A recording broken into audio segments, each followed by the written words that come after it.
예, 오늘은 주님 수세주일입니다. 이 주님 수세주일이란 예수님이 세례 요한에게 세례 받으신 것을 기념하는 것이죠. 지난 주일에도 오늘 본문 말씀으로 설교를 하였고, 또 예수님이 세례 받으신 것의 의미를 알아보았는데, 먼저는 예수께서 공생애를 시작하시기 전에 예수가 누구인지 그것을 세상과 또 사람들에게 공표하는 일이라 하였고요. 세례 요한을 통해서 또 하늘로부터 들리는 음성을 통해서 그것들을 공표하셨죠. 그리고 이는 예수님이 앞으로 지게 될 그 십자가, 그 사건을 예고하는 의미가 있다 하였습니다. 예수님이 십자가에서 죽임당하심으로 우리 모든 죄를 짊어지신 것처럼 예수께서 죄사함의 세례를 받으심으로 우리 모든 죄의 속죄를 알리시는 그런 의미가 있다. 이제 너희가 이렇게 죄사함을 받게 될 것이라 알려주시는 거고요. 그리고 이제 예수의 사역, 그 일을 위한 공생애가 이제 시작되는 것이죠. 한편 이는 예수께서 우리에게 본을 보이시는 그런 행동으로도 볼 수 있겠다 하였고요. 또 예수님 자신에게는 내가 누구인지를 새삼 확인하고 깨닫게 되는 그런 일이 되었을 것이라 하였어요. 그런데 예수님이 받으신 세례는 오늘날 우리가 받는 세례와는 사뭇 다릅니다. 왜냐하면 예수님이 받으신 세례는 죄사함의 세례였거든요. 그런데 우리는 오늘날 세례를 통해 죄사함을 받지는 않습니다. 우리가 받는 세례는 우리의 내면을 외적으로 보이는 행위거든요. 내가 예수를 믿으니까 이제 그에 합당한 삶을 살아가겠다는 결단, 그것을 밖으로 내보이는 일이기 때문이죠. 그래서 예수님이 세례 받으신 의미가 여러 가지가 있겠지만 오늘 무엇보다 죄와 관련지어 한번 말씀을 드리려고 해요. 십자가의 예고로서 우리의 모든 죄를 짊어지시는 그런 의미로서. 그런데 여기서 우리가 생각해 볼 것은, 그렇다면 그 죄가 뭐냐 하는 거예요. 그분이 짊어지신 우리의 죄, 그게 뭐냐? 자, 여러분은 죄가 뭐라고 생각하시나요? 죄가 뭐라고 생각하시나요? 몰라요. 갓 태어난 아기도 죄가 있다고 하는데요. 그걸 원죄라고 합니다. 그리고 우리가 살아가면서 이제 짓는 죄를 자범죄라고 하는데, 우리는 살면서 알게 모르게 죄를 짓죠. 실수든 고의든.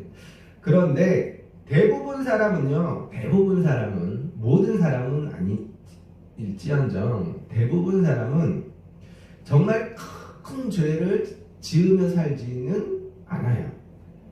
소소한 잘못 혹은 소박한 욕심으로 죄를 짓는 것은 분명하지만 정말 악한 그런 큰 잘못이나 악을 행하지는 않는 거예요. 대부분 사람이 그렇다는 거예요. 저는 이런 소소한 우리의 죄를 위해 예수님이 그리 고초당하셨나 생각을 해봅니다. 원죄요. 갓난아기가 죄가 있더라도 무슨 죄가 그리 클까요? 그것 때문에 예수님이 죽기까지 하셔야 할까? 제 생각입니다. 제가 지금 우리는 살면서 죄를 짓지 않는다, 혹은 우리가 짓는 죄는 그리 대수롭지 않다, 그 얘기가 아니고요. 우리는 누구나 죄를 짓는 게 분명하고, 갓난아기도 태어날 때에는 죄가 없더라도 살면서 죄를 지을 수밖에 없어요. 작든 크든. 그러나 우리가 죄가 뭐냐 할 때 가장 흔한 잘못이 있는데, 그것은 죄를 지극히 개인적으로 생각하는 거예요. 구약에 보면요, 하나님이 인간의 죄 때문에 심판하신 수많은 이야기가 나와요. 그런데 그 죄가 너무 크고 가득해서 아예 그 땅을 심판하신 두 사건이 있습니다. 노아 때 홍수 심판과 소돔의 멸망이 그것인데요. 여러 번 말씀드린 거라 간단히만 다시 보겠습니다. 창세기 6장 5절에서 7절에 보면 하나님이 사람의 죄악이 세상에 가득함을 보시고 지면에서 사람을 쓸어버리겠다. 이게 바로 홍수 심판인데요. 그런데 여기서의 그 사람의 죄악을 6장 11절에서 창세기 6장 11절에서 이렇게 말씀합니다. 온 땅이 하나님 앞에 부패하였는데 포악함이 땅에 가득하다. 그러니까 땅에 가득한 사람들의 죄악이 그 죄목이 포악이라는 겁니다. 소돔의 멸망도 같은 죄목이에요. 포악이 그 땅에 가득했기 때문에 하나님은 소돔을 멸망시키시는 거예요.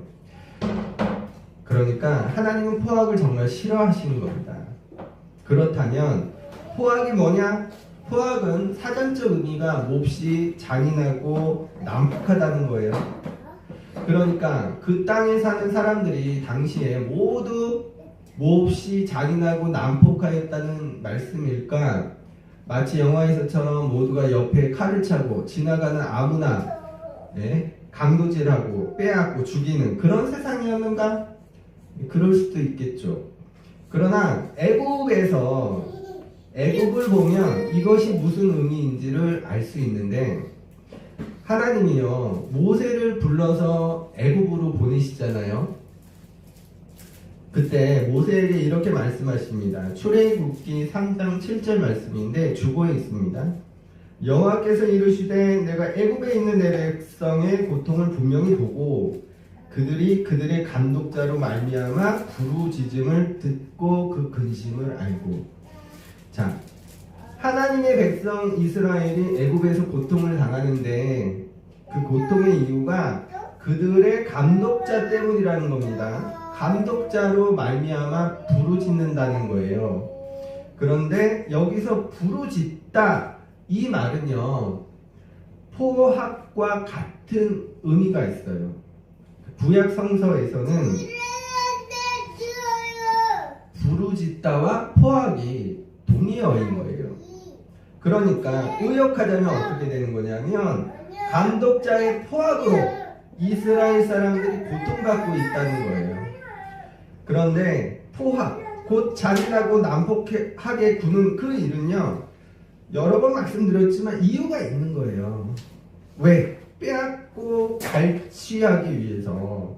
내가 누군가의 것을 빼앗기 위해서는 먼저 꼼짝 못하게 제압해야 합니다. 이게 억압이고요. 이 과정이 포악이라고 할 수 있는 것이죠. 그래서 새 번역에서는요 감독자로 말미암아 이 부분을 억압 때문에로 번역하고 있어요. 그러니까 애굽의 포악, 그들의 억압과 착취, 갈취로 인해서 이스라엘 백성이 고통받고 있다는 거예요. 그래서 하나님은 모세를 보내서 그들을 구출하라고 하시는 거예요. 그게 바로 출애굽입니다. 이런 애굽의 모습이요 바로 홍수 심판 때 또 소돔의 멸망 때 그 땅의 모습이라고 할 수 있습니다. 그리고 그것을 그들이 했던 그 모습을 포악이란 단어로 이제 표현하고 있는 거예요.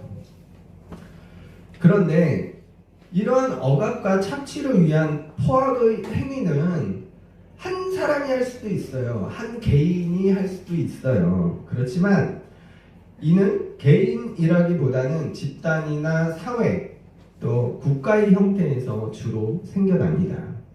이를 요셉 이야기에서 볼 수 있는데, 자, 애굽의 바로가 이제 꿈을 꾸잖아요.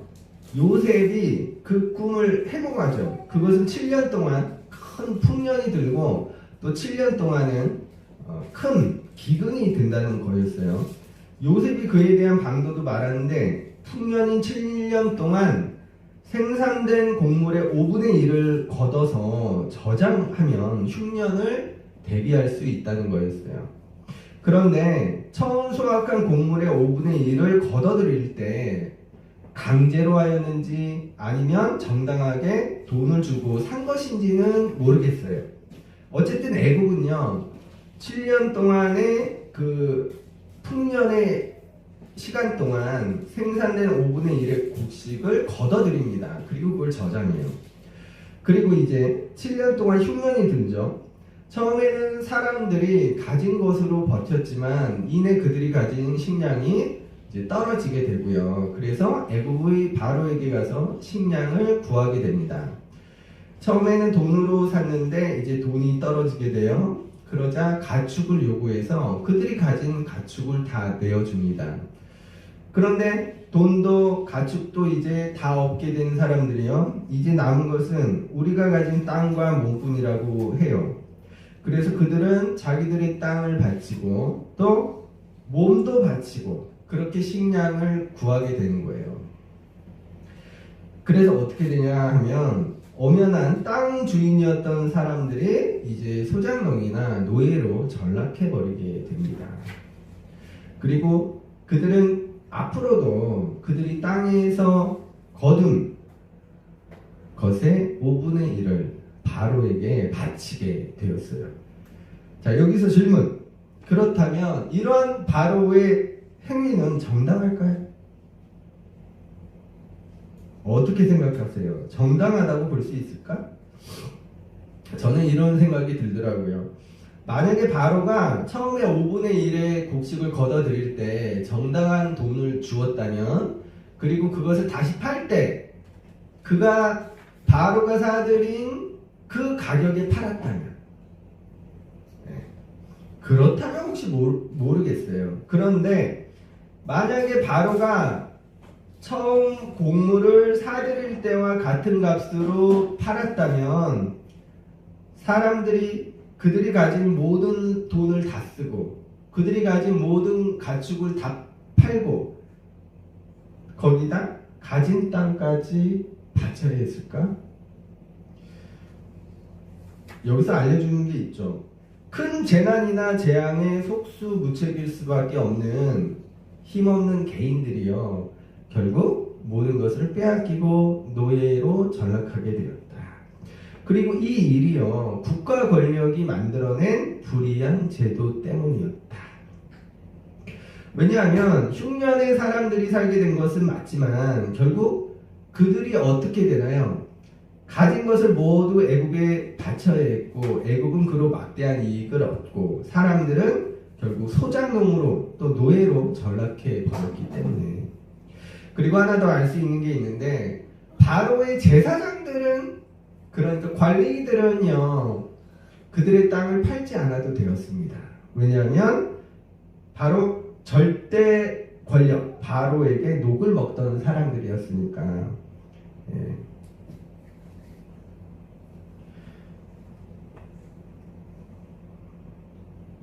예. 바로에게 빌붙어 있던 귀족들, 바로를 도와 힘없는 서민들의 피를 빠는 사람들. 그래서 예나 지금이나 권력에 빌붙으려고 안간힘을 쓰는지도 모르겠어요. 어쨌든 이런 게 바로 하나님이 역겨워하시는 인간의 죄가 아닐까? 예수님 시대도 다르지 않았어요? 바로에게 식량을 사기 위해 결국 사람들이 노예로 전락하게 된 것처럼요, 예수님 시대에는 각종 세금과 종교세가 그 몫을 했다고 볼 수 있는데요, 대부분 사람이 가난하던 그때 그들이 내야 했던 세금과 종교세가 너무 많았던 거예요. 자, 오늘날 알고 보면 다들 빚쟁이라고 하더라고요. 빚쟁이 아닌 사람이 없다고. 그런데 형편이 좀 되는 빚쟁이도 있어요. 부자 빚쟁이. 충분히 자기 채무를 감당할 수 있는 분들. 그런데 정말 가난한 사람은요, 한 번 빚이 생기면 좀처럼 갚아나가기가 어렵습니다. 예, 대출도 안 해주고요, 어쩌다 밀리면 독촉하고, 그러다 신용불량자 되면 이제 아예 손발이 다 묶입니다. 파산하게 돼요. 그나마 오늘날에는 최고의 방법으로 파산 신청하면 구제라도 받을 수 있죠. 예수님 시대에는 그런 게 어디 있습니까? 그때는 파산하면 결국 노예로 전락하는 거예요. 예수님 시대에서 빚은요, 그렇게 사람들을 가난으로 내몰고 노예로 전락시켜 버리는 그런 거였어요.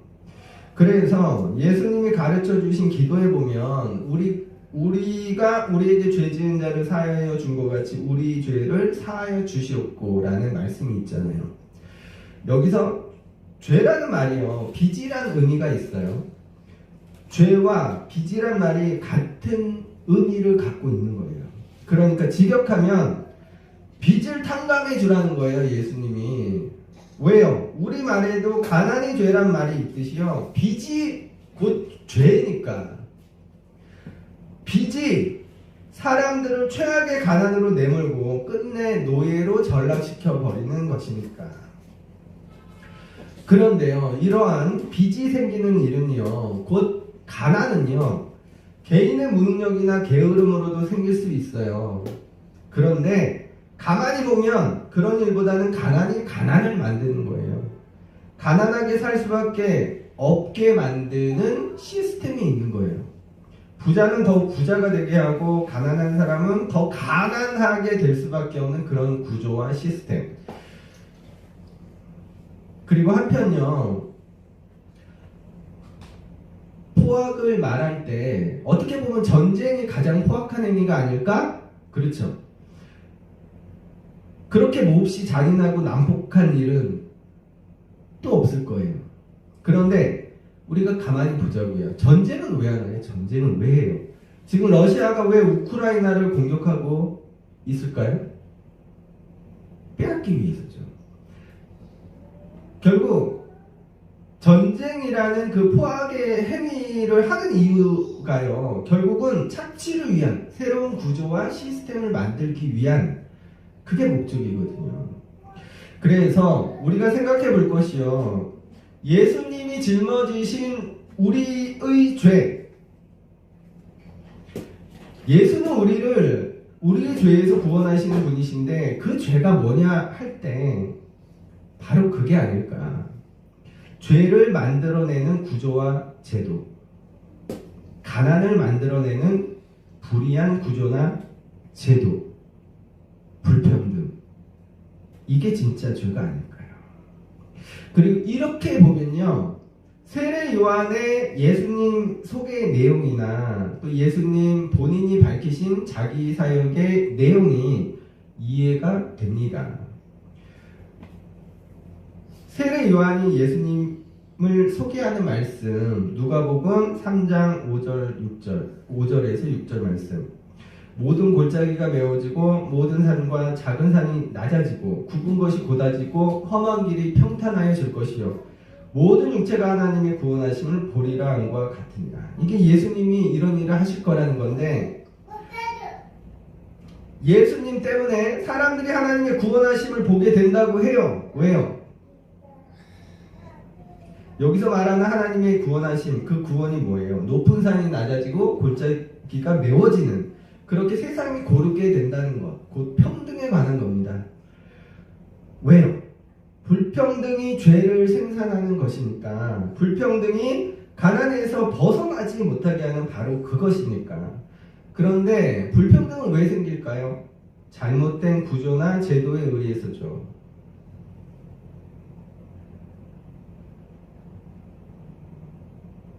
인도의 카스트 제도 같은 경우도 좋은 예이고요. 또 우리나라 옛날에 양반, 상농, 또 상농 중에서도 그 백정이라고 청민이 있잖아요. 그래놓고 고기는 왜 먹어? 백정이 잡은 고기는. 또한 예수님이 직접 자기 사역을 밝히신 말씀, 누가복음 4장 18절 19절 말씀. 주의 성령이 내게 임하셨으니 이는 가난한 자에게 복음을 전하게 하시려고 내게 기름을 부으시고 나를 보내사 포로된 자에게 자유를, 눈먼 자에게 다시 보게 함을 전파하며 눌린 자를 자유롭게 하고 주의 은혜의 해를 전파하게 하려 하심이라 하였더라. 주어 있습니다. 가난한 자에게 복음이 뭐예요?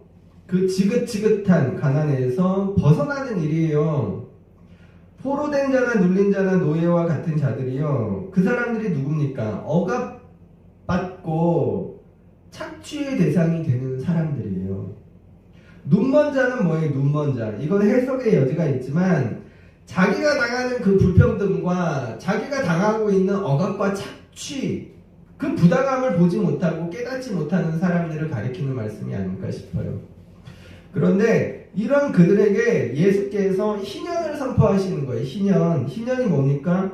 50년마다 땅을 그 원주인에게 돌려주고 노예를 풀어주고 빚을 탕감해주는 제도예요.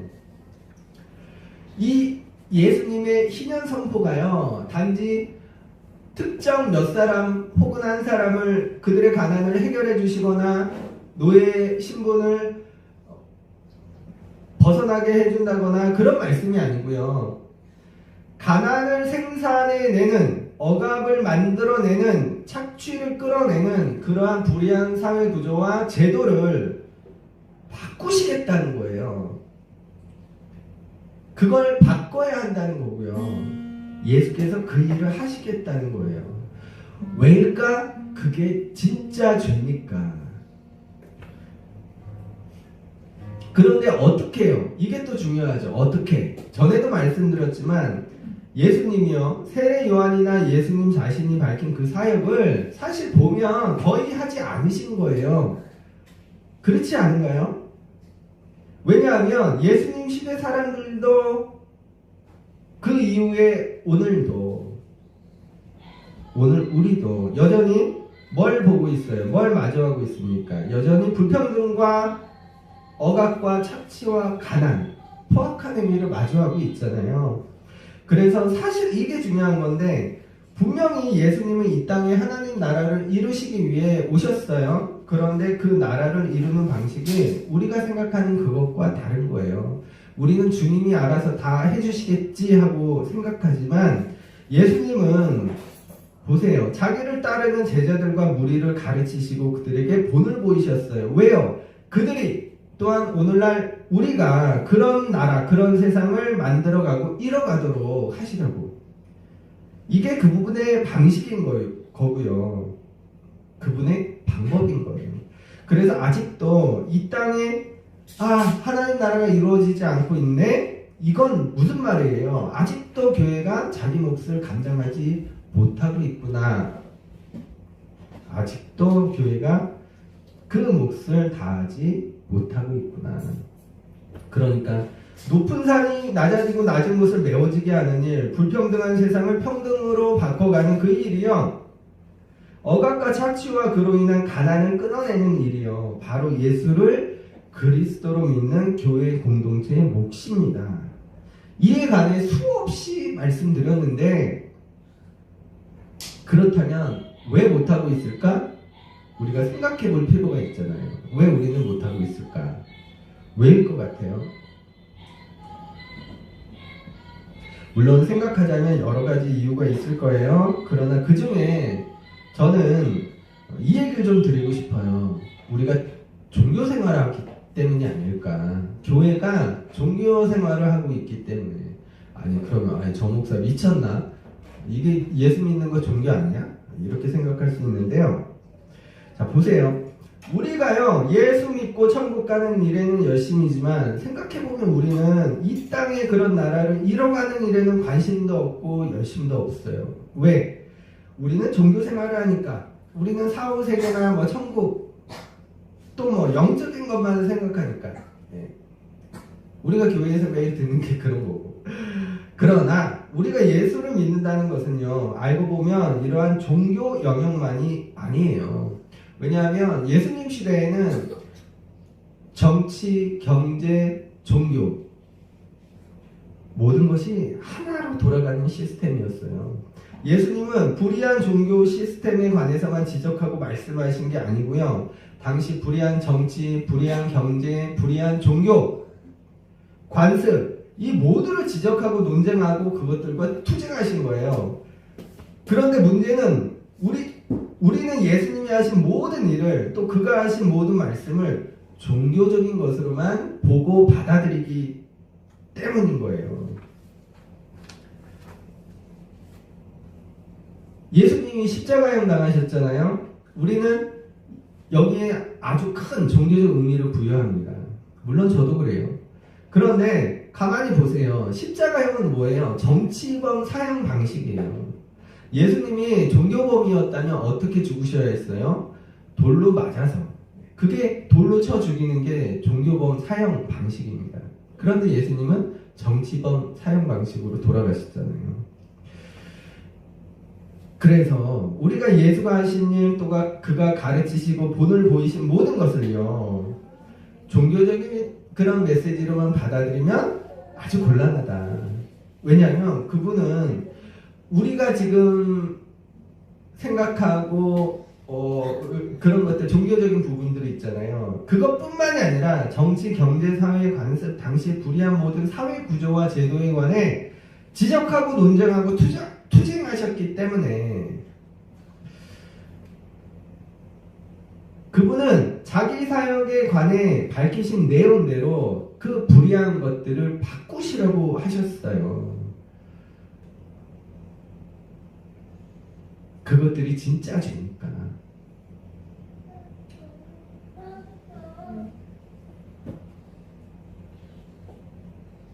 자, 오늘 설교를 마치려고 합니다. 여러분, 예수님이요, 세례 요한에게 죄사함의 세례를 받으셨어요. 이는 우리 죄를 짊어지시겠다는 그 십자가의 예고로 볼 수 있다고 말씀드렸는데, 그렇다면 예수님이 짊어지신 우리의 죄가 뭐냐 할 때, 죄를 생산하는 불평등하고 불이한 사회 구조와 제도인 거예요.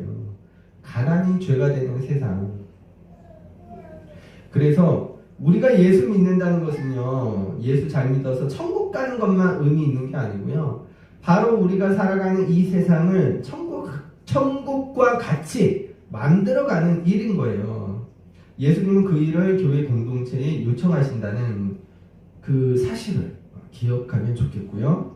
그리고 우리에게 요청되는 그 일은요, 바로 예수께서 짊어지신 우리의 죄, 가난을 만들어내는 불이한 사회 구조와 제도를 바꿔나가는 일, 그것인 것을 기억하면 좋겠고요. 이를 다른 말로 바꾸면 불평등한 세상을 평등한 세상으로 바꿔가는 일인 것이고요. 2022년 세계 불평등 보고서에 따르면요, 전 세계 상위 10%의 사람들이 전 세계 자산의 76%를 차지하는 것으로 나타났어요.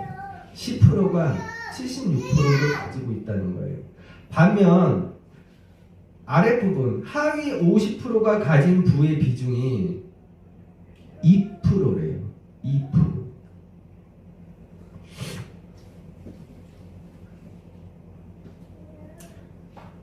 지구에 사는 모든 사람들 중에 절반이 2% 갖고 사는 거예요. 2%.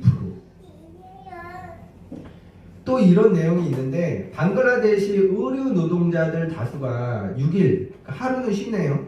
6일 동안 하루 11시간씩 일한대요. 11시간씩.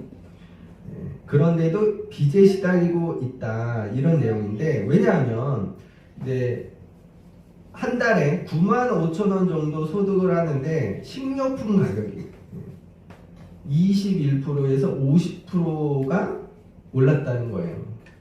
그러니까 그들이 버는 돈이 먹고 살기에 너무 부족하다는 거죠. 그런데 사실 이건 우리나라도 저소득층에서는 마찬가지 사정이죠. 자, 이제 질문 드릴게요. 우리는 어떤가요? 여러분은 상위 10%인가요? 아니면 2%를 가지고 나눠 쓰는 하위 50%인가요? 열심히 일한 만큼 벌고 있다고 생각하시나요? 여러분이 버는 돈이 먹고 살고 자식들 키우기에 적당한 수준이라고 생각하시나요? 만약에 아니라면 왜일까? 혹시 가진 돈을 다 써도, 가진 가축을 다 팔아도, 가진 땅까지 내주고 결국 몸까지 내어놓고 소장농이나 노예로 전락할 수밖에 없었던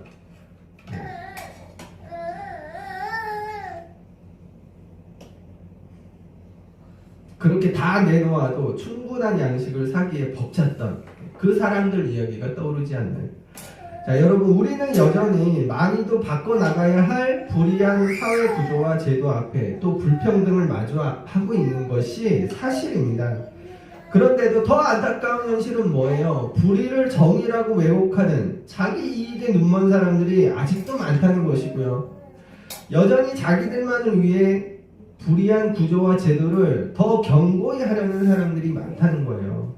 또한 로마의 빌부터 영화를 누리던 제사장, 또 애국 바로에게 녹을 먹던 관리들과 그들처럼 그렇게라도 높은 자리에 오르기 위해 또 권력을 유지하기 위해 안간힘 쓰는 인간들이 여전하다는 거고요. 그래서 여러분, 이 더러운 인간들을 좀 치워버리면 좋겠고 이 세상을 좀 바꿔나가면 좋겠습니다. 이 불평등한 세상을 여러분이 인정한다면 그 불평등한 세상을 이제 바꿔나가면 좋겠어요.